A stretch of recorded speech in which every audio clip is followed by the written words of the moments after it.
Это большая кроличья норка. Каждый, кто сюда попадает, становится кроликом. Взрослые тут выключают взрослых, включают детей и начинают скакать.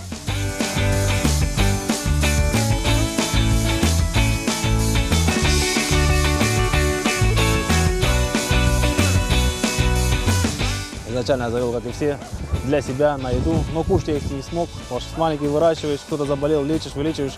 Так, в общем, они у меня и жили, размножались. Общаясь с кролиководами, я понял, что не все кролиководы знают, какие есть породы на самом деле.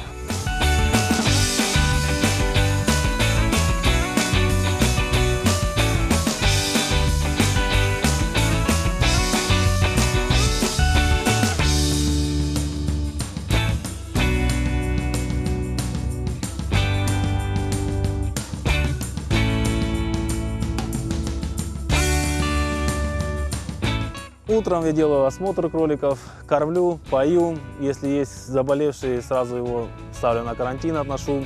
В среднем один кролик потребляет 150 грамм зерна в сутки и около где-то полукилограмма свежей зелени. Но я их держу на сухом вскармливании. Сено у них есть постоянно и зерно есть у них постоянно. Вода должна быть в наличии.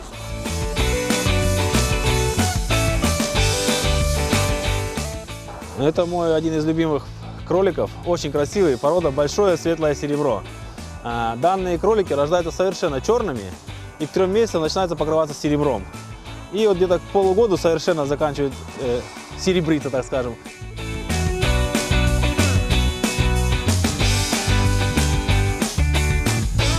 Целая сеть кроликопарков по всему миру. Это глобальная цель, которая, да, стоит, она прописана. На 5 лет стоит цель 3 кроликопарка по Крыму построить. Ну, вот такие амбициозные цели есть.